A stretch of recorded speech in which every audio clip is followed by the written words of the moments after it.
Hello and welcome to the Wolves Report. I'm Ryan Lester and thank you for joining us for episode 81, where tonight we'll analyse the match and player performances from the Arsenal and Burnley games.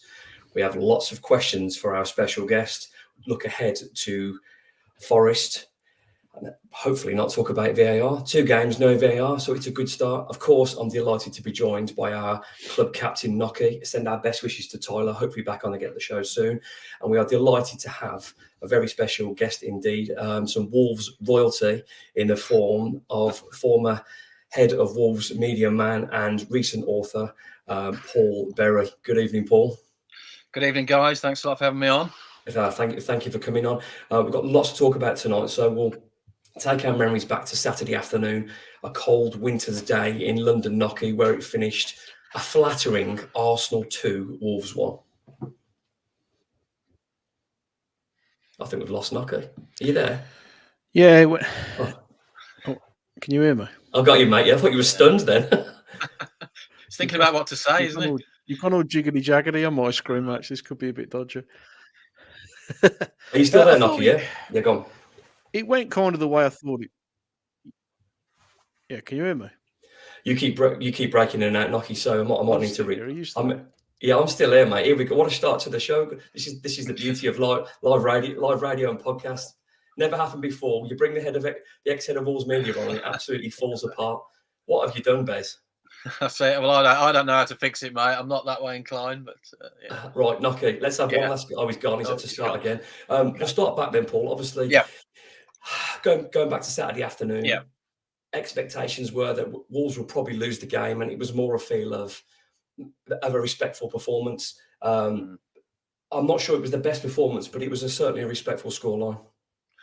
I think it was, wasn't it? I mean, I think the first 20, 25 minutes, the way Arsenal came out of the traps was just incredible, wasn't it? Which is what they're capable of doing, I think, isn't it? They're a world-class team. It is world-class team, and they seem to be hitting a bit of form at the minute. So I think, you can look at defensive shortcomings, what have you, but I don't know. I just think they'd have blown most teams away. But I think what was, I suppose, the positive of it was that resilience, wasn't it? And the fact that in the second half we kind of steadied the ship, and then you get that goal, and kind of anything can happen.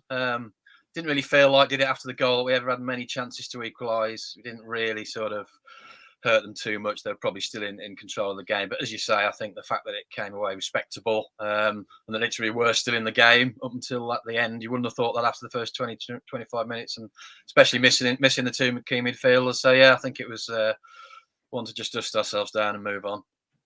Okay, I just say to Paul then, before you went on your early break, it felt like we were on a hiding to nothing against Arsenal on Saturday, and it was a respectful scoreline, but it was quite a soft start to the game. But are we going to credit Wolves for staying in the game and not getting obliterated, or is that partly to do with Arsenal standing off?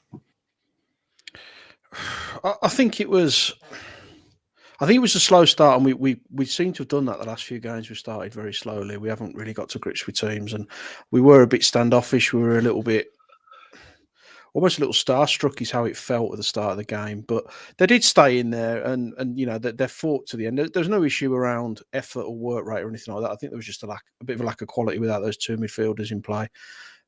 But Arsenal are a very good team. They can do that to you. Saka's a player who seems to get better and better every time he plays us. So they're a team who can hurt you, they can damage you. I felt that they probably took their foot off the pedal a little bit at 2-0. They thought it was job done at that point. We scored a fabulous goal to get back into it. And on another day, maybe you pinch a point. But to be honest, I'm not going to read too much into the game because I didn't expect anything going into it, especially with the players we'd lost. So you're hoping for a good effort, a good performance, and a high work rate really in a game like that where you're not expecting to get anything. And we got everything that we asked for really, but it's always going to be difficult when your 2 midfielders are out. I think if we had those 2 in play, we could have made it a little bit more solid, made the game horrible in midfield and just tried to bring them on and break, but we just didn't really have the opportunity to do that because of the quality we were up against. So not too disappointed. You don't want the goal difference taking a panging, which is what I thought could happen. So to get a 2-1 defeat, you never want to lose a game, but I think there's ways that are acceptable to lose a football match, and that's probably one of them. I mean, you say we had our 2-man midfielders out who have been key to probably every good Wolves performance this season, but to have Neto out, to have Ait Nouri out, and then to lose your keeper, that's, I mean, you've lost Yeah. half your best outfield. So, I mean, I've spoken to a few guys on the train on the way home. They were pretty angry at how passive Wolves were at the start. And I think when you haven't got players in there those generals that break the play up, and you're asking other players to do that's not their job, like Doyle, it's a lot harder, because I don't know if it was a case of Wolves not being able to get close enough to Arsenal to put a tackle in, or those players weren't capable of that. But either way, we came away with a reasonable scoreline. There wasn't seem to be a lot of confidence lost. But on another day, I think Paul mentioned then as well, Wolves could have had an equaliser. But the problem with that, as what Paul did say, there was a real lack of quality in those last sort of 5 or 10 minutes. There wasn't. I mean, the one opportunity you get forward, you find Sasha's got the ball wide left, and that's the last place I want you in there. So respectable scoreline, but I think Wolves went, I'm not going to say missing, but I think there was a little bit of our usual hunger and desire and sort of aggressive play in the middle that sort of let Arsenal walk through us. But I don't want to spend too long on that. Unless you've got anything Can I just say on that, mate? I think you're right. We were a little bit passive, but any team is going to miss those players. And when you're up against a team like Arsenal, and yes, we didn't put them under too much pressure in injury time, but you're up against a team who know how to win games of football. They can hold the ball, they can make it ugly, they threw themselves to the ground, they wasted time. Sometimes you've got to look at the opposition as well. I mean, we know where we are as a team, we know what we're trying to achieve this year. Gary O'Neill came in really late. So for me, it's just about making sure we stay in the division and then we build on that next season. So yes, we were a little bit passive, but you take the two main midfielders, your main left back, the heartbeat of the Wolves team, really, your main goal threat out of it, then any team would struggle with those losses. Whether it's Man City, if you look at Man City today, they've lost a few key players and really struggling against Villa. So it is what it is. I don't think there's any need to be too concerned about that performance, because you're up against a world-class team. I think the thing we all said about after losing to Arsenal, you don't want to accept defeat before any game, but the thing was to try and do your best in that game, but if it was backed up by a win on Tuesday night against Burnley, and that's exactly what happened last night. Bez, you were there at Molineux to witness Wolves 1, Burnley 0. Yeah, I think you're right. I think it was a night when the points were more important than the performance, wasn't it? And I think I was thinking earlier today, it kind of feels like we've been a bit spoilt at home recently with, the wins over Man City, that finish against Tottenham, the games against Villa and Newcastle. I think we played some really good stuff and obviously came away with a point. So it almost feels like, and I wouldn't even say it was below par for our normal flowing football, wasn't it? But it was still workmanlike, efficient, and almost similar to the Arsenal game. I never felt in the other way around. I never felt at 1-0 in the last 10-15 that we were under much pressure.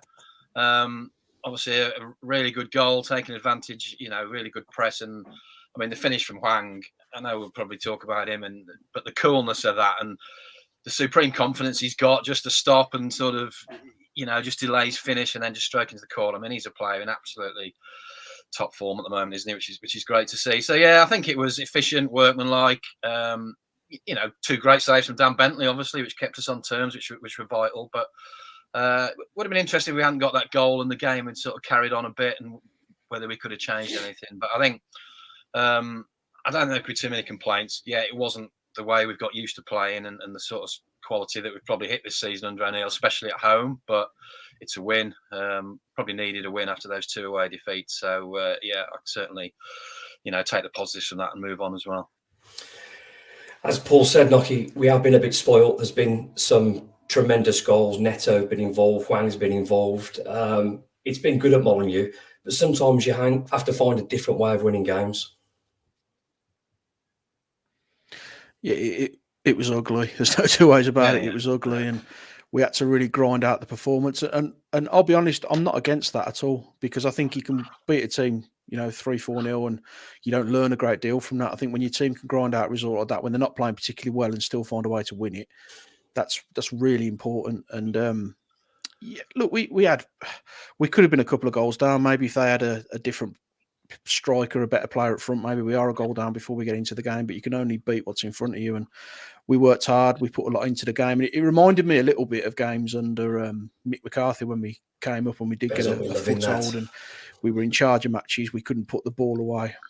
We couldn't put the ball in the back of the net, and we ended up losing the game 1-0. It felt a lot like that from a promoted team who just can't score goals. So look, the 3 points is all that matters. For me this season, it's about being able to beat teams like this, and we've struggled against.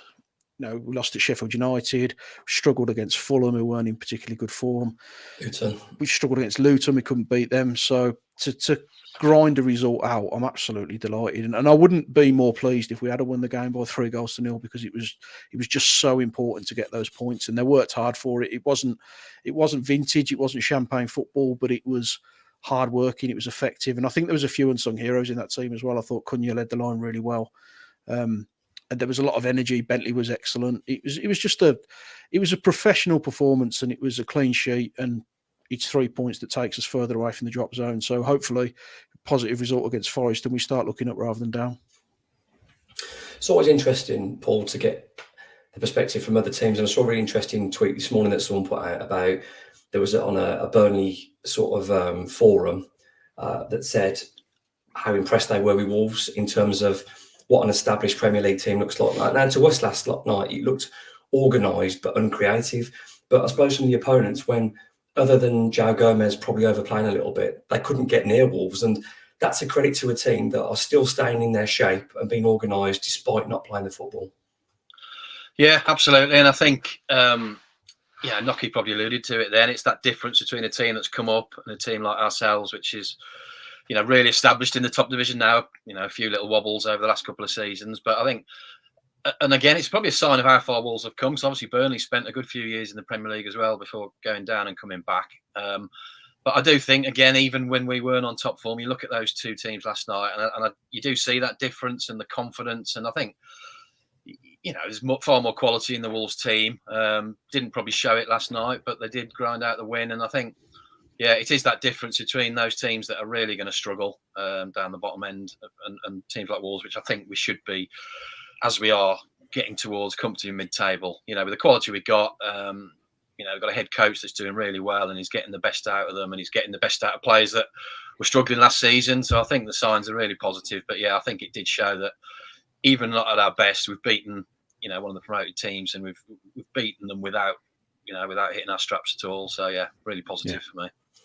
Nocky, it's in terms of flair, creativity from midfield to the forwards, it's a low scoring out of 10. But I have to say, defensively, I mean, there's a little bit of protection for the centre midfield as well. But I thought the back three were excellent last night. The way Dawson won everything, Max Kilman with that little run at the start and the passing. Toti Gomez, I know Tyler's not a particular fan. He's not sold on Toti, but we've said it a few times. That back three just seemed to work together. I thought Totti was the pick of the three, in all honesty, because I think he does a lot of work that people don't see. I think he's so effective. He's probably the quickest of the three as well. He's physically strong, and he doesn't get beat. So I thought he was excellent.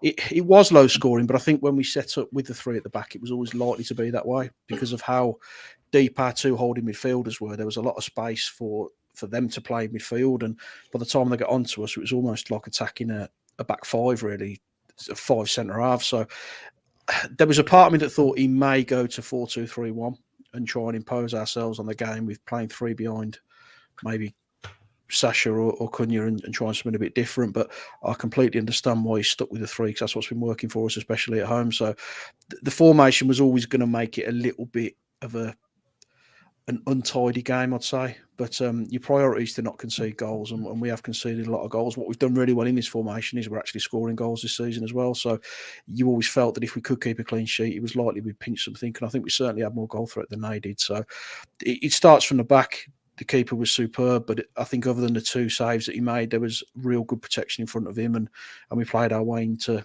space and into opportunity, especially in the second half. We really grew into the game second half. First half was really sticky and dodgy and very, very bogged down and lacking energy, I think. But in the second half, we certainly exposed them a little bit more, and you could see there was definitely more quality in our team, and we showed that.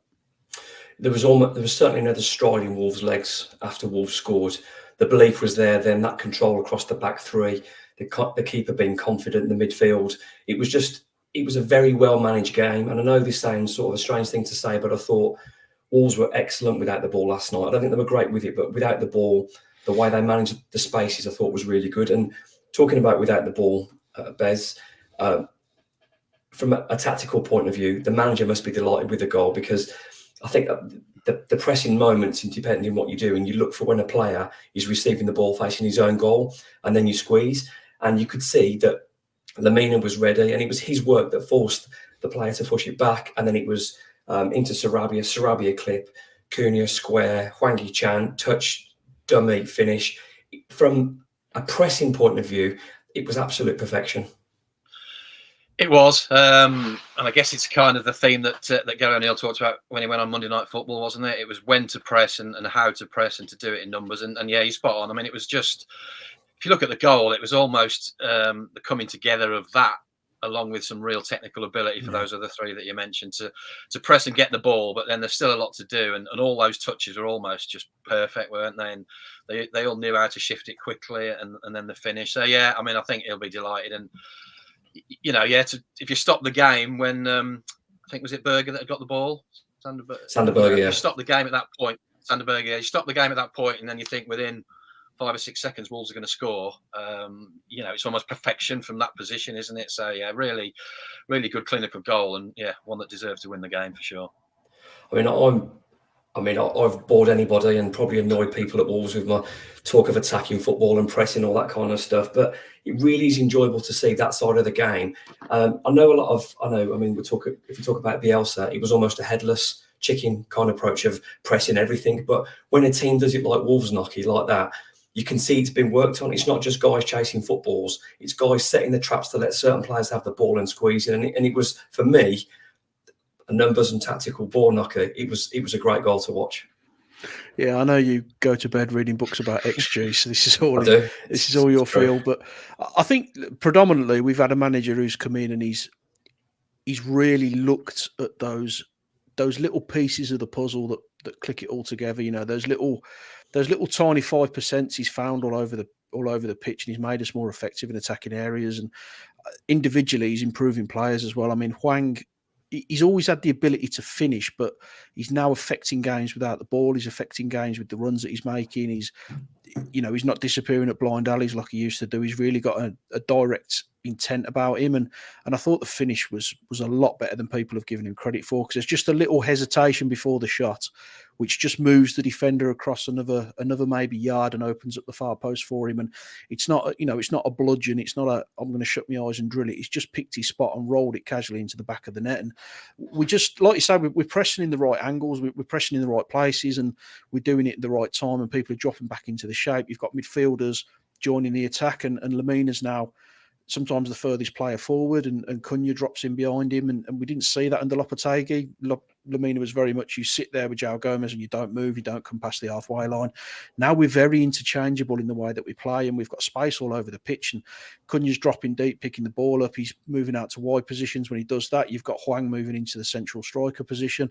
They're all just so interchangeable, and when you see the improvements with players like Neto, Hwang, Cunha, Lamina, Gomez, it's not an accident that they've improved, because some of these players are north of 30, but they're still finding a way to improve, and that's got to come from the manager. So it's incredible what he's actually done in the period of time that he's been at the club, and just those little tweaks, just those attention to detail and the focus on improving those areas, it's made such a difference to us. And you think losing Jimenez, Martinho, Neves, you'd expect us to probably go the other way, but we look more dangerous now than probably the last time we looked this dangerous was the first season we were promoted to the Premier League, when we had Jota, Jimenez, and Adama in their pomp, and Nuno. We look like that side again going forward, and with the changes we've had, and the reduction in squad and cost of the squad, it's pretty phenomenal, really.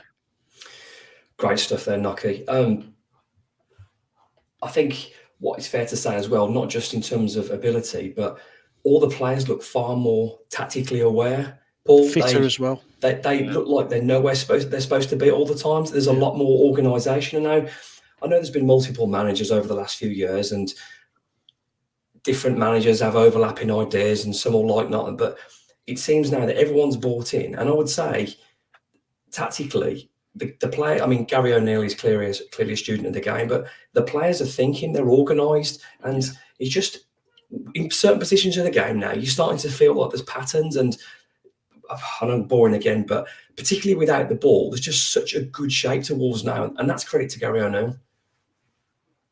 Yeah, there's an identity. You know, it's something that we've been calling for a while. We weren't sure what Wolves looked like. We weren't sure what we were here to do, what were we trying to achieve. Now you understand the identity of pressing football, but pressing in an intelligent way, when to sit back, when to commit, when to interchange. And we've been crying out for an identity. And when you've got someone who really digs into the little idiosyncrasies that give you those little 5 or 10%, it makes such a difference.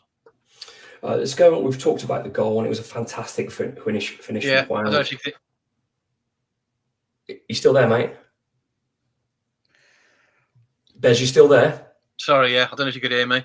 Yeah, Yeah, yeah, I've got you, mate. That question was for you, but Nocky jumped in because I couldn't hear you, mate. I don't know if you're still there. You've got to put another pound in the meter, Ryan. We're falling apart here, mate. Just going on. Sorry, can you hear me now? Yeah, I've got you. Yeah. You're back, Bez. Sorry, yeah. I was just going to say, probably if I'm back. Sorry, Nocky's probably said what I was going to say, but I think, I think, and the thing with Gary O'Neill when he came in, the man management side of it, I think, was crucial because obviously he's got that tactical knowledge, as you've said, but the man management side to get the players to buy into him as someone that they probably didn't know. I mean, gone from a sort of elite manager to him, but I think that was massive, and he's obviously done that, and they obviously buying into what he's getting them to do, and it's working well. I think Paul's raised. Sorry, Matt, I didn't mean to jump in then. I think Paul's raised a really good point there about the man management side of it, because I always felt that with Lopetegui, he always gave you the impression that he didn't have a great deal of interaction with the team. He'd be quite standoff, and I think with Bruno Lage as well, he didn't really have that relationship. Whereas I think O'Neill's come in and you almost feel like he's talking to the players on an individual one-to-one basis to build that trust and that support network up. And you know, he's not a massive name. So you know, we've got Brazilian internationals, we've got players like Sarabia, who's a Spanish international. So to get them to buy into what he wants to do and to have them believing in him as a manager, that's a mark of a really, really good man manager and motivator. You are listening to the joys and woes and fun of live podcasting on episode 81 of the Wolves Report with Wolves former head of media, that's got a new job, Paul Berry, and our club captain, Mark Knock.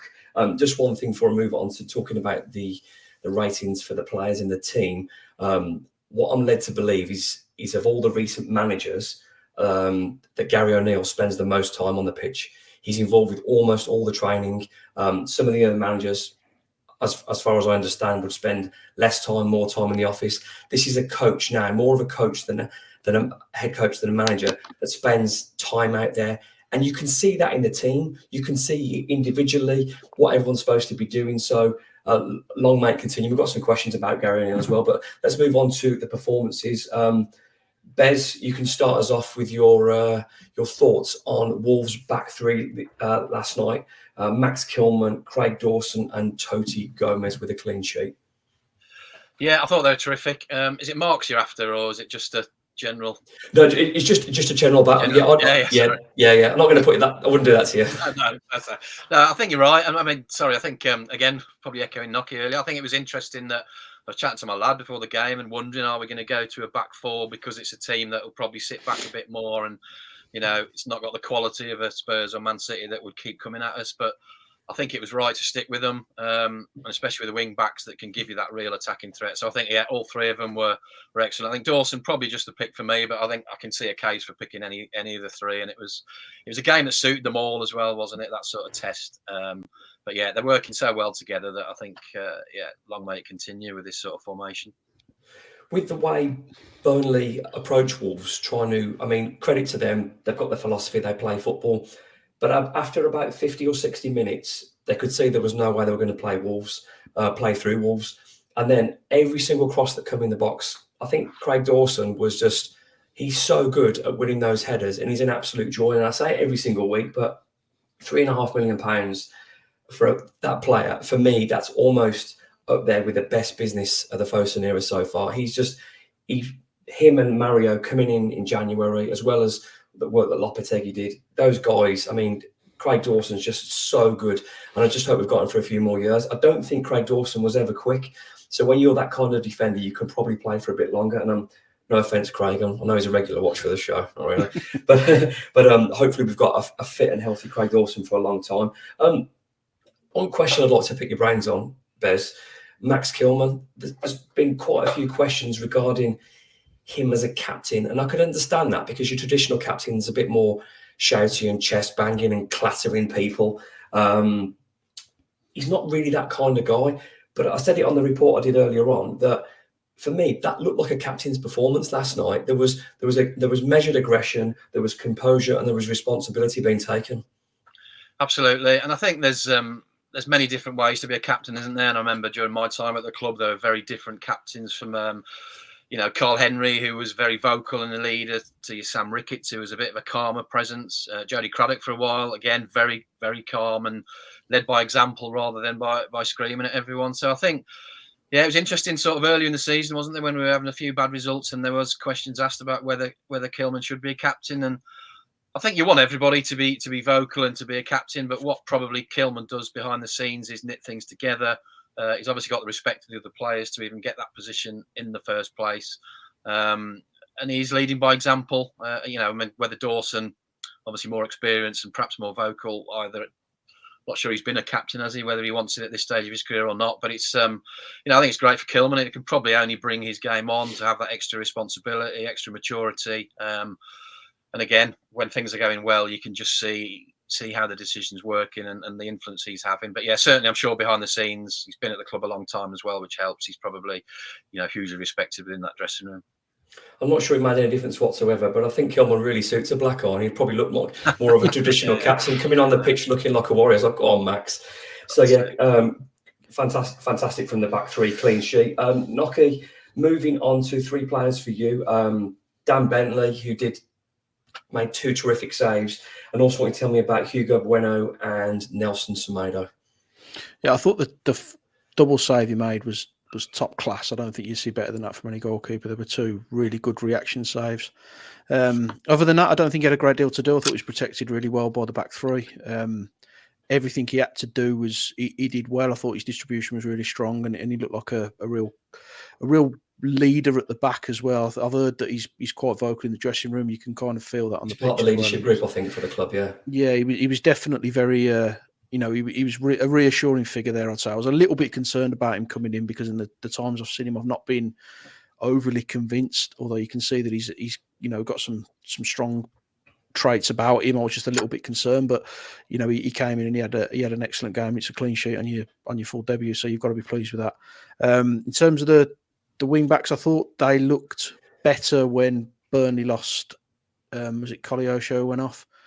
Yeah, he's very good. If that's his name, but he was causing us a few problems. I thought we struggled a little bit with him to start the game off. Nelson was a little bit on the back foot, but when he went off, they kind of lost the danger from wide positions. And Bueno looked like a player who probably hasn't had a lot of football in recent weeks. I thought he tired towards the end. He didn't influence the game the way that you'd like him to, but what he did relatively well. Same as Semedo. A lot of people have said Semedo's his performance was outstanding. I didn't really see that. I am a Nelson Semedo fan, but I thought he was okay. I thought he was 6 out of 10 for me, but I don't think they'd pick out too many players who were above that because it wasn't a fantastic performance.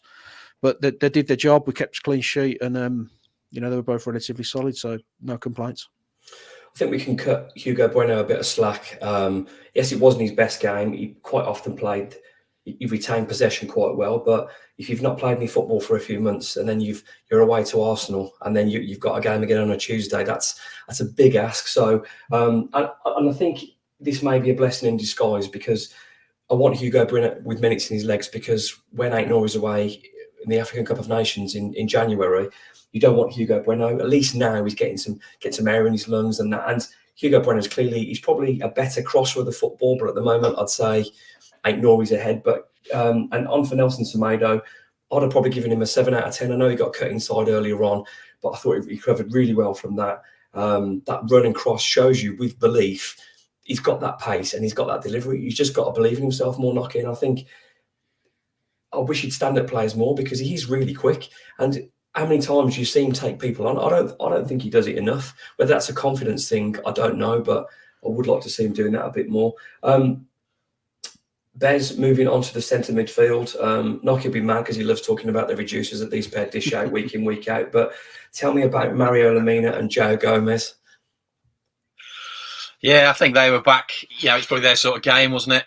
We've already touched on Lamine for the goal, and I think both of them for most of the game were extremely effective, doing what they wanted them to do, winning the ball, giving it to getting those front players going.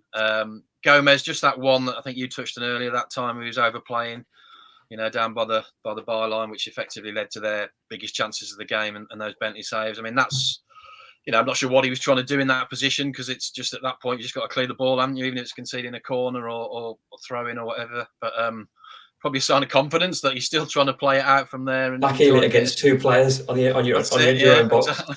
Trying to get us moving from that sort of position. But again, we forget he's still young, isn't he? And he's still new to the English game, which is obviously the Premier League's a huge step up from where he was before, I think. So he'll learn from that, I'm sure. I'm sure they'll have gone through that afterwards. But yeah, I mean, again, their sort of game.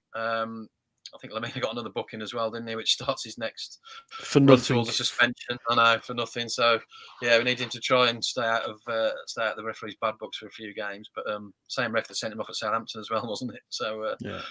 But anyway, yeah, no, I thought they were very good, very effective, and yeah, just great to have them back in there together. Yeah, I mean, I don't think it was their best footballing performance, but I think one of the reasons why the back three had such a reasonably calm evening, because they do some great work off the ball. They protect. They're busy. They're both mobile. They're both strong. I mean, talking about Joe Gomez, there's a time and a place, but if your manager's installing that you play it from the back, there has to be a time when you've got to take your medicine and just whack it out for a corner, because it could have cost Wolves. But I think he's 22, as you mentioned, Bez. He's clearly a good footballer, and his confidence trying to backheel it off two defenders on your own goal lines, probably a step too far than Gary would have wanted. I'm a purist as well, but look at Nocky's face, livid, absolutely livid with a backheel in your own half. I'd have took him off. I love the guy, but I'd took him off. I've got no patience for that sort of thing. You take the ball out, you take the player out, you take a corner flag out if you need to. You don't try. I don't even know what he was trying to do. I mean, there was no one behind him to whack it off. It was a moment of madness, but he's a kid himself. Like you say. Yeah, he managed to. The only one he fooled was himself on that one. So it was a But I mean, your swear box went up a few quid as well after that. Moving on to the front three, we'll do one each here. Bez, tell me about Pablo Sarabia, and dare talk about his corners. Oh, crumbs! He's a real conundrum for me, isn't he? I mean, I thought he was bright in spells. I was kind of surprised he wasn't used at Arsenal, having finished the Spurs game. No, not Arsenal. Was it Sheffield United? Yeah. Having finished the Arsenal game so strong, having finished the Tottenham, Blumeneck. I'm getting myself in knots now. Having finished the Tottenham game as he did, the confidence must have been flowing through his veins, and then he didn't get on at all the following game. But yeah, he was. I don't know. He's a mixed bag. It's kind of. I think we're still yet to see the best of him, but you can certainly see there's a player there. I just wonder if he's the sort of player that he's going to take time to adapt into the Premier League, and he's probably not quite there yet. But the question is he going to play enough to get there, or is he someone that it might just not work for him? But there's certainly, you can see his quality. I mean, even in those few minutes of the Spurs game, you can see that quality. And it's about him, I think, trying to do that on a consistent basis and put in those 90-minute performances that you're looking for, because he's that type of luxury player, isn't he? But he does look like someone that should be able to open up defences and give us that added sort of technical ability going forward in a different way to the kind of speed and the front running of Cunha and Hwang up there. So yeah, it's certainly looks like there's a player there. Probably not quite seen it yet, but maybe we will. But yeah, I mean, his corners as well is probably maybe a sign of his lack of consistent action, that he couldn't get it past the first man more often. Let's dig a little bit deeper there, Bez. You spent a lot of time around footballers and training grounds and I think Sarabia's been asked to hit that ball to the near post for a flick on. I don't think he's intentionally doing that. I just think he's not delivering the ball that's been asked. Now, to pinpoint a ball there in an exact position, you rely on a flick on from Dawson or from Kilman. I mean, I can see Nocky's just growling through his teeth at me at that. But I mean, I don't think them corners are acceptable. But he looked like he changed it after that. For me, I would say it was a tactic that was failing. I don't think it was like it was just a weak corner. I think he was trying to hit the near post, but doing it badly. Yeah, and I think, again, we probably underestimate, and I saw a little bit of this when I was working there, the amount of work that gets done on set pieces. I can remember from the previous managers, they'll spend like probably an hour on them and gearing up to that specific game. So there was obviously something they'd planned, which didn't quite work out. But yeah, they'd have gone through. I mean, they've got the set piece coaches at other teams, isn't there? I know within our setup, it's picked up by the backroom staff between them. But yeah, I'm sure there was something to it, but it didn't quite come off, as you say. Whether it was him not executing it properly or the runners not getting in positions properly, I don't know. But yeah, we'll see if it gets repeated at all. Yeah, I had to give you Sarabia because I daren't give it Nocky because this is a family show. Okay. Nocky, tell me about Matthias Cunha's performance. I thought he had a good game. I really do think he had a good game. A lovely assist for the goal. Could have panicked and just snatched and tried to strike it. Instead, he picked out his strike partner.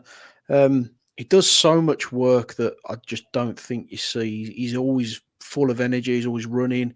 He'll make those runs to pull defenders out of position to open up space. He'll come deep to pick the ball up and try and drive forward. He's not been making the kind of runs that we saw in the early part of the season, but I think that's always going to be difficult against teams that we're playing at the moment because of how deep they'll sit, so there isn't that space to move behind them. But I thought his performance was really good. He was leading by example, and I think he was very similar at Arsenal. He kind of took the reins on that as well and led the team. So a good, solid performance. Doesn't score as many goals as we'd like, but I think his all-round game he's important for us, and he's definitely one of the first names on the team sheet. Yeah, what I do like, Nocky, about what he's doing is that relationship he seems to have with Hwang now, because for whatever reason, when Cunha sticks the ball up, Hwang's always seems to be an option for him, and that relationship is great because Hwang is in the form of his life. That sort of touch dummy finish was fantastic, but Cunha sort of managed to get a touch and stretch to squeeze it across to him. Pretty much the same. Well, it's not the same goal, but similar as we did for the winner against Man City. So that's great to see. Last but not least, Hwang Hee-chan.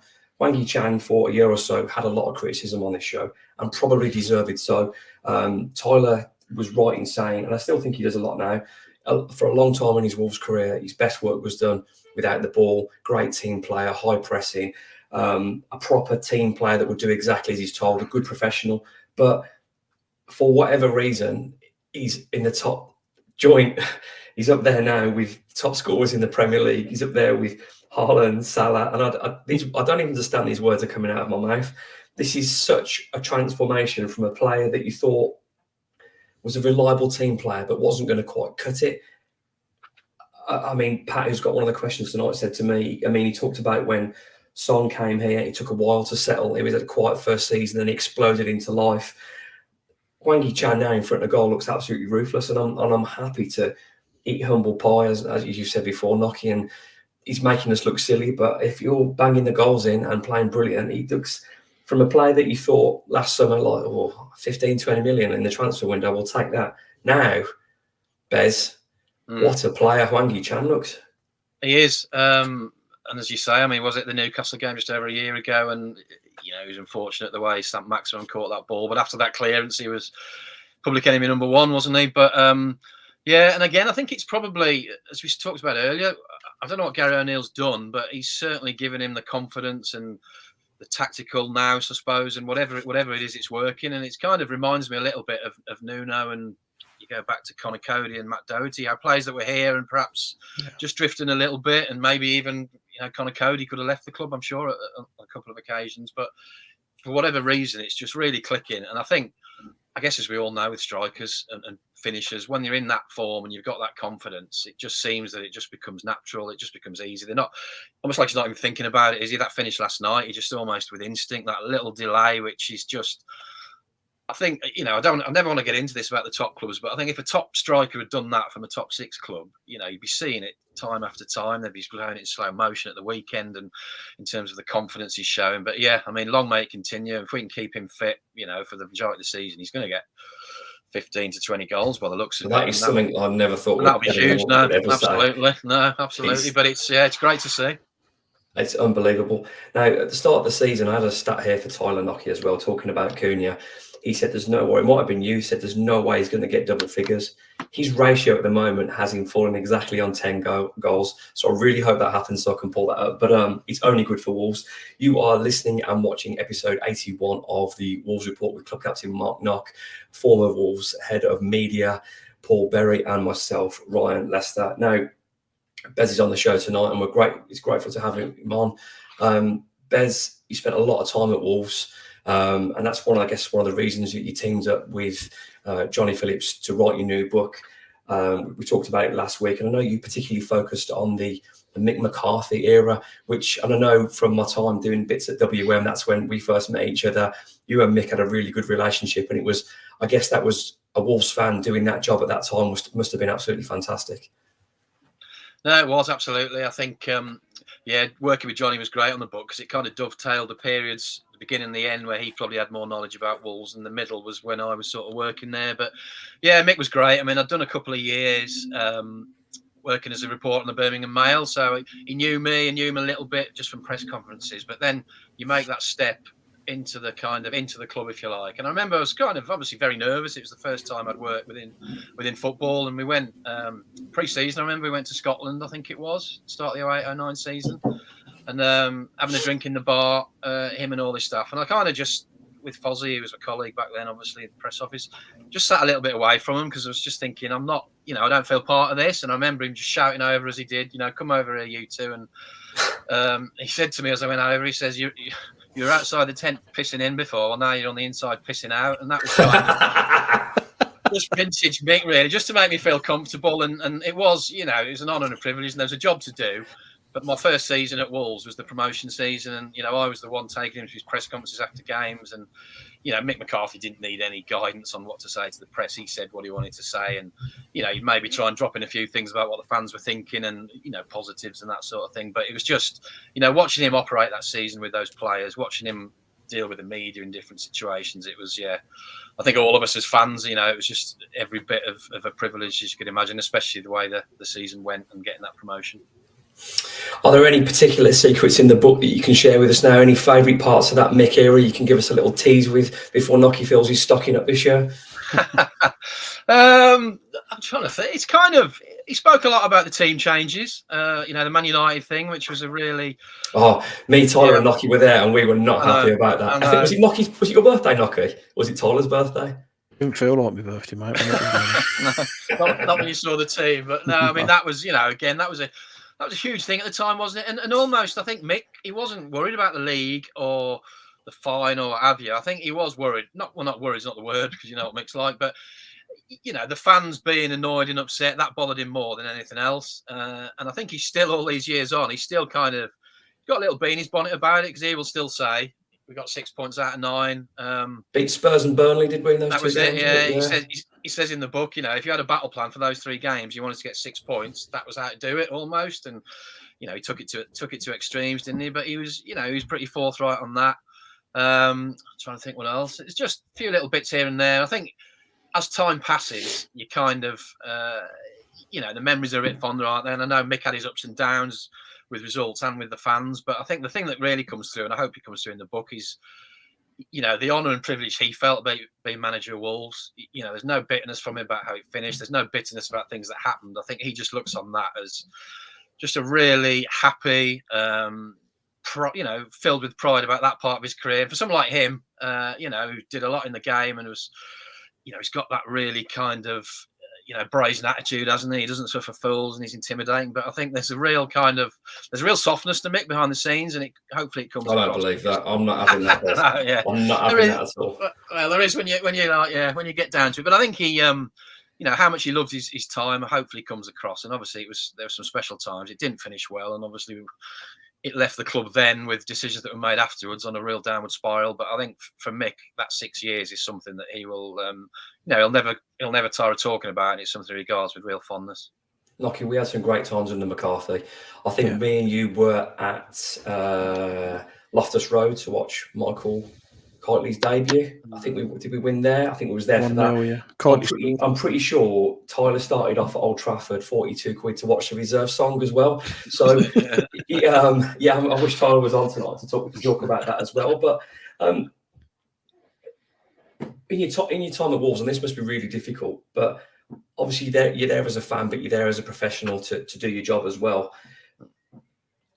And I've seen you in the press box plenty of times. When special moments happen, inside you must be like a volcano, but on the outside, it's just, how do you manage yourself when it's like that? It's very difficult. I think and I can't imagine what the guys there now are like when we were going to Europe and we were beating Man United in the cup and all that. Those moments, like you say, especially as fans, and there's a few fans there in the press office as well now. It's really difficult because you're not supposed to. I don't know. You've been in the press box. I mean, the etiquette is you're not supposed to do anything when your team scores. It's just. I was co-comms on Boxing Day, Everton away. I'm not sure I followed the etiquette commentating. Say, how'd you do that? But there's times. I mean, you end up sort of at times you're just giving someone a dead leg next to you because you can't do anything. It's like bang, what a goal! I don't know if you remember Kylie scoring at Notts Forest in the promotion season. I was with Nocky in that end. It was amazing. Such a tight game, and to get that goal in front of the crowd, and I think I was sat next to Foz then, and I gave him a whack on that one because obviously for Forest it was a really disappointing moment for them in the press box. So yeah, you kind of have to control it, and it's a funny one. You never lose the fan element, but you do try and be professional. And the difficulty is even again, you go down to the tunnel to try and sort the press conferences, and the players are coming in absolutely buzzing, and you just have to.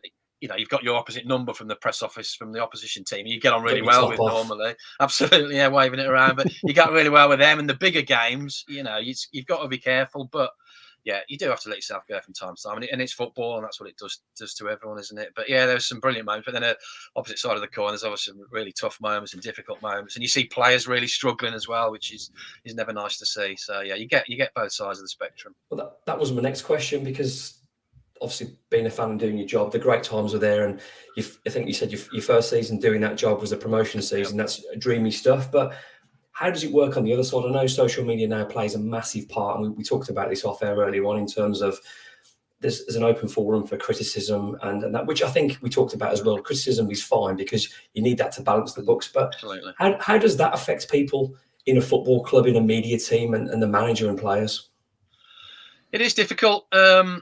I mean, most of the time, and I know managers said this, most of the time we used to sit in the reception of the training ground on a Monday doing our work as they came and went. And a lot of the time you could never tell what the result had been on the Saturday, even if they'd won handsomely or they'd got beat, because they are professionals and I guess they've just got to get back to work. So sometimes you couldn't tell. But, the double relegation, which is mentioned in the book quite heavily, that was obviously such a difficult time. And it kind of felt, there are decisions made, which I think Stephen Morgan and Jez Moxley in the book admit were wrong decisions. But at the time, it just felt everything was drifting. Whatever people did just didn't work, changing the manager halfway through the season and probably changing the tactics of it, changing players. There was just this kind of momentum that they just couldn't seem to stop. And that was tough. And again, from media point of view, again, you can imagine everything we put out on social media at that time just got absolutely hammered by fans. And you know what? Rightly so. I think, as we said off air, you've got to be able to take criticism. And to be fair, at Wolves, most of the time, the people I work with, the Steves and Jez, they would accept that criticism. And but yes, it's difficult. And you see players who, I can say I never saw a player that didn't care or didn't try. And I know on the pitch sometimes it doesn't look like that, and especially when they're struggling, as they were in that sort of, especially towards the end of that championship season. That we got relegated, it certainly looked as if there was a complete disconnect. And I think there probably was a disconnect. It just wasn't working. But I never saw anyone down tools. I never saw behind the scenes that spoken about. And that almost, I don't know if it made it worse, because it just, the more people seemed to try, the worse it seemed to get. And in the end, it was a blessing in disguise, wasn't it? Because that League One season was unbelievable, and it started the process to where we are now. But yeah, it was a tough time. I appreciate where we are and what we've done now. I mean, me and Nocky being season ticket holders, spent most of our years in the Championship, being frustrated and heartbreaking the playoffs. But having that double drop to be then resurrected by Kenny Jackett, Nocky, that was an amazing season. And just before we sort of end that section on your book and take some questions, there's a little bit of history that connects you both that we talked about, and this is absolutely fantastic. I only found it earlier on. So there was a game under the Stella Solbakken era that was when he absolutely lost his mind, and he chinned the dugout and it smashed the perspex off. Now, one of the gentlemen on the show had an idea. Why don't we frame that and auction it, or whatever we're going to do to raise some money for the Wolves Foundation? Great idea, Bez. And it just so happens that Nocky's dad won the auction. So that bit of kit is now sitting proudly and Wolves in Nocky's mini museum at Nocky Castles. So, guys, what a story! How did that begin then, Bez? Was it just an idea and it just took off well? It is. Feels like long lost family, doesn't it? Really, but yeah, it was kind of. You don't have it back. No, that's it. No, I think We talked about Stolasol back in. I think was unfortunate. It didn't work, did it? And kind of too much change. Probably the right manager at the wrong time. But behind the scenes, for me personally, and all the staff probably didn't feel the same. But I got on really well with him. He was really approachable. He was desperate to succeed, and he'd also get involved in that fun side. And so when it happened, I mean, I think the game finished 3-3, and he was absolutely fuming at the end. Obviously, hence why he punched the dugout. But when we went to him, I think on the Monday, I had a chat with the guys there, and we were like, can we do this? And went to see him, and he explained it was for the foundation, it was for the community trust, as it was called then, and he was absolutely fine to do it, and he signed it. And Dave Miles from Creative Framing in Chapel Ash did a fantastic job putting it together. And it's a unique piece, isn't it? I think I'm sure it looks good in Nockie's museum. It's a really unique piece of history that it'll be like that forever. You are listening and watching episode 81 of the Wolves Report with Paul Berry, Mark Knock, and myself, Ryan Lester. We're talking about Paul Berry's new book, Revolution of Wolves, which I believe the best place to order that now will be Amazon this time of year, Paul. Probably Amazon, yeah. I think it's it's back in the club shop at Wolves now, at the Megastore, and also in Waterstones, Wolverhampton. So if you're out and about, they're the places. If not, yeah, Amazon online probably is best. Moving on to the question part of the show, Pat opens up with an absolute cracker knocker. Given his late appointment and the exodus of regular first-team players in the summer, along with minimal incoming players, do you agree that Gary O'Neill is doing a better job than J-Lo did overall in his tenure? What a stinker, knocker. I didn't think so at the start of the season. It's difficult to tell because there were different scenarios. I think when Lopetegui came in, he was very much firefighting. It was purely keep us in the division any way you can, and they put a bit of money around, and he had a different squad, really, didn't he? He had Neves, Raul, Adama, Moutinho. Johnny was available and scoring goals as well from that position. So it's Nunes as well. It's really difficult to judge. I think if you break it down and look at them individually into the improvements they've made, I think Gary O'Neill's improving players individually, whereas Lopetegui got a general 10% improvement across the board, which allowed us to win enough games, stay in the division.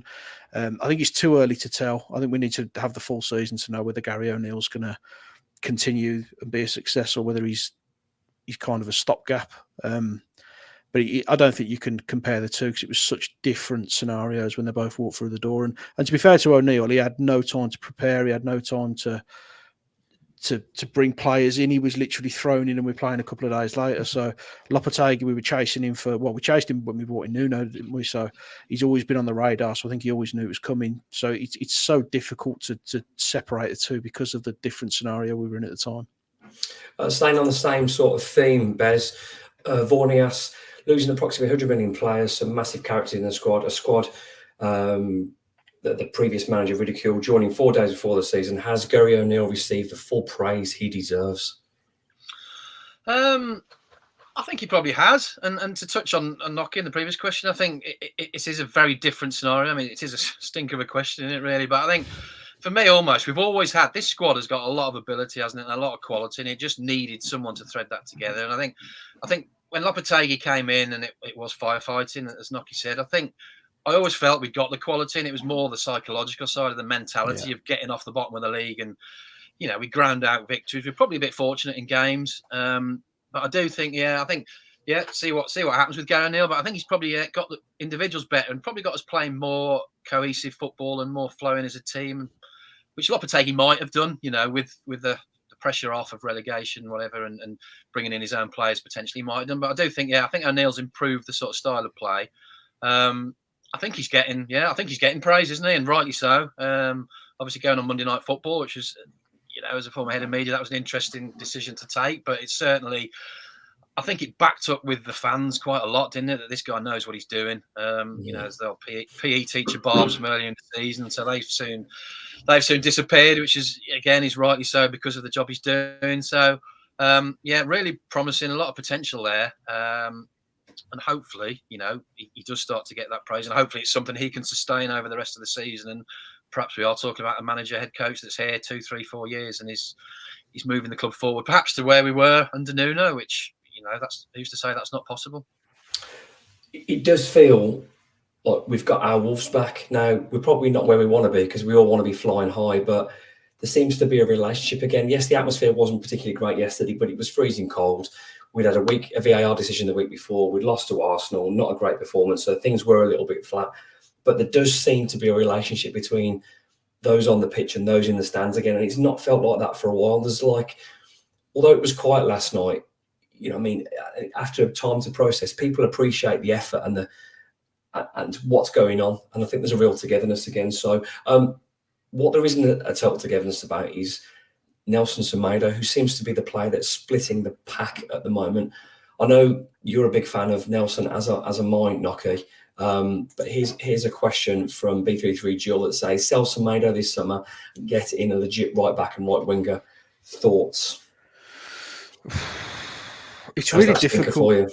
It's really difficult because I'm a big fan of Semedo, but I think the way the game has evolved now, you want to see more goal output from your wide attackers, and that's what he is predominantly. You want him to be overlapping, and the final decision, the final ball just isn't quite there from him. I think he's got himself. I know he's scored. I think he scored against Sheffield United in the Cup, but he never looks like he's going to score. But I do think defensively, he's really improved his game, and he doesn't get beat now, does he? It's very rare he gets caught out. So I think he's a good player. I wouldn't be too excited about selling him, depending on who we could potentially replace him with.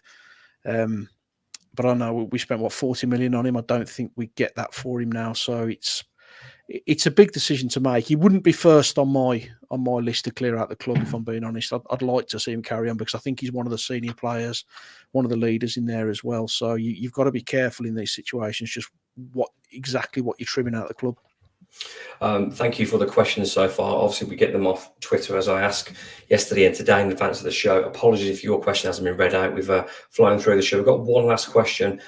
This one's for you, Bez. It's not. I haven't stitched you up with the stinkers live knocking, but Paul Nichols asks, where in January is our most important position to strengthen? Now, I think the cop-out answer is easy to say, a 9. I think we know that, so you can't have that one, Bez. No. What position would you strengthen other than a 9? Crikey. I was all set up, man, for the 9. Sorry, mate. But I do think a 9, it just gives us that extra flexibility, doesn't it? Yeah, absolutely. Blimey. Where else do we strengthen? Flummox me now, mate. He's going to get some text messages after this now with this answer. You can't ask him where we want to strengthen and then take away his only option there as well. No, I think maybe it's another winger. Yeah, it is another 9. So. Maybe it's another winger. I mean, Neto, you know how incredible he's been since before the injury. When will he come back? Hopefully soon. Will he pick up something else? Hopefully not. But will he be, not available for transfer? Is he going to attract interest in January? Which again is always a possibility if we've still got to maybe bring in a bit of money. But I think another winger, and again it's just that variety. I mean, Sarabia hopefully is going to improve. Obviously Juan can play wide. Maybe just one more in that position again, just to cover for injuries, just to have something a little bit different. But yeah, definitely with the number 9 as well. Hopefully, I think you do look at the rest of it, and it does feel like we've got some depth. And I know we lost the 2 midfielders in the one game, which wasn't helpful. But then equally, if you're putting your faith in Tommy Doyle and Traore, they've got to get minutes. I think, as you alluded to earlier with Bueno, you need these players to get minutes. You don't want too many to come in that half of them aren't getting those minutes that when they are needed, as they were at Arsenal, they've not played. So it does feel like we've got a lot more strength in depth than we did have, certainly perhaps this time last year. But yeah, probably number 9, obviously, and then maybe just another winger. Yeah, one thing I'd say, I mean, I would go with another forward as well as the 9, Bez, and mainly because the players that don't seem to have any pace, who play forward players, seems the ones that struggle the most. Yes, Sasa Kalajdzic has had an impact in a game, but Wolves don't play to his strengths. Wolves don't particularly play to Sarabia's strengths. Wolves tuck in and break fast, and the players that have got pace seem to have excelled this season. It's no surprise that our main front 3 have all got really good stats because it suits their style of play. So I'd be surprised if Sarabia lasts the transfer window and there isn't an exchange for someone with a bit more mobility. I don't see Fabio being there. And I've got an outside chance hint that I don't think Sasha. I think Sasha might go on loan as well. I like Sasha because he's an option and he can clearly finish. But where does he fit in going forward now? I don't think he does. Whilst we're talking about the end of the questions, let's run over time a little bit now. We're an hour into the show, but let's talk about Saturday's game against Forest. I'm just looking at the scores and I had to check twice, but it's finished now. It's 10 o'clock as I'm filming. It was we're filming and recording this. It's finished Fulham 5, Forest 0, and a brace from Raul Jimenez. How'd you like them apples? So, I mean, I know there's talk of Forest changing the manager. I feel that they may do that now. I mean, I wasn't overly impressed with Fulham last week when they beat us, and it was probably decisions that sort of forced that result. But that's an absolute spanking. So, boys, we could be facing a new manager. We could be facing an old manager, depending on what club he goes to the weekend. But, Nocky, how are you going to line up on Saturday? We've got a couple of conundrums. Bentley, does he keep his place? Does Jose Sarr come back in? Is it a game for Jean-Luc Bellegarde to come back in for Sarabia? What are you going to do? It's a horrible result for us because naturally when a team gets a bit of a pasting, they'll drop deep. They'll naturally drop deep and it'll be more difficult to break them down. The one thing I was quite positive about playing Forest as opposed to yesterday's game was that I expected them to attack us a lot more, which would leave a lot more space in behind. Maybe they've done that today, which is why they've ended up getting a bit of a roasting. But normally when you do get a kicking like that, you go back to basics, make yourself hard to beat, stay solid, try not to lose the game. First and foremost, so you get a foothold back in the season because they're on a bit of a downward curve at the minute, and they're going to have to be really careful. So it makes life a little bit more difficult for us. In terms of what I think we'll do, I don't see too many changes. I think Bellegarde probably comes in for Sarabia. I think if Sarr's fit, he probably comes in for Bentley. I don't see a change in shape. There's no change defensively. Bueno will stay in. Semedo will stay in. Midfield picks itself, and then up front, I think it'll be Cunha, Hwang, and Bellegarde. So I don't think there'll be a great deal of changes, but I think the game's probably just got a little bit more difficult now on the back of that result. Yeah, Bez, I'm guessing you're probably of a similar mindset, but would you change things differently? I know we've sort of flirted with a 4 at Totti at left back, but for me, it's the wing back situation that suits us the most. But me personally, I'd like to see Bellegarde because of his pace and the ability to beat a man one-on-one. Sarabia offers you quality, but I think in a game like Forest where they can be got at, I want pace. Yeah, I'd agree. I think I'd definitely bring him back in. There's that energy and enthusiasm. You know, not that Sarabia is an enthusiasm, but he'll get about the pitch one in. I think, especially with Forest, it's got a potential to be a real spicy game. They have been in recent seasons, haven't they? Which is, nothing wrong with that. But I just think having that extra energy in there will work. So I'd agree with Nocky about bringing him back in. I mean, I think the Bentley one's a really tough one for me now. I mean, up until probably last weekend, I'd have been saying I'd always bring Sarr back, but he just looks confident. He's not conceded a goal in most of the Arsenal game and last night, and it's a really. These are what managers get paid for, aren't they? Because probably you almost feel like whatever he does might go wrong. I mean, maybe that's the Wolves mentality, but I'd say Sarr's the better keeper, but Bentley at the minute must be feeling super confident. So yeah, it'll be really interesting to see what he does. And I could almost see just sitting on the fence, but justification for both decisions if Sarr's fit. But yeah, I don't think there'll be too many changes, and it could be a really spicy game, hopefully. Yeah, I mean, it's spicy for one particular reason. Who was a substitute for Forest tonight? He got dropped, so I imagine he'll be back in on Saturday. Now, it doesn't always work, and sometimes you end up with egg on your face. But one of the reasons Wolves beat Man City is because the fans were angry. The club had been disrespected. I felt disrespected. We always knew it was going to be a stepping stone, but there's a certain way you go about yourself and your business. And if a player leaves like that, like Matheus Nunes did, the fans said Molineux was amazing that day, and because they had that platform and someone to get at. Now there may be an opportunity to do that again on Saturday, but if it goes wrong, it's really going to hurt and we're going to look really silly. But that can be the fuse to ignite Molineux again, as you said, Bez. When Molineux goes properly, and as you said in the past, Nocky, it's spiteful, and that's the Molineux we want. Don't want anyone hurt or upset, but I want Molineux to be horrible, and I want it to be passion and anger from the stands. So if we can use that as a platform, absolutely bring it on. It's that time of the show where we do our predictions. I think we've got one prediction right in 2.5 years. So we are bringing some consistency, but we have a professional on the show tonight, someone with lots of history with Wolverhampton Wanderers. We're expecting some big things. So therefore, Nocky, you're going to go first. Your prediction, the Wolverhampton Wanderers versus Nottingham Forest. I do fancy us. I really do. Oh, no. I'm going to go 2-0 to Wolves. Clean sheet again. I fancy another clean sheet. Yeah, I think early goal really knocks the stuffing out of Forest. So if we can get an early goal, I think we'll win the game. I'm going to say Cunha. Fancy Cunha for the opener. We don't do that because I've said it 100 times and it never happens. So we're going 2-0 on Cunha. 2-0 Cunha.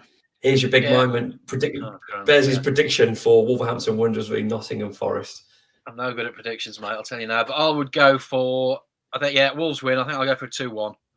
I think 2-1. I don't know how the scoring will go, but I just think it's going to be lively. I think they'll snatch, they're going to get a goal potentially, but I do feel that we're going to have too much for them. And especially if we can get in front, as Nocky said, if we can get our noses in front after that result they've had, hopefully they're going to be a bit of frailty there. But I'll go 2-1 Wolves.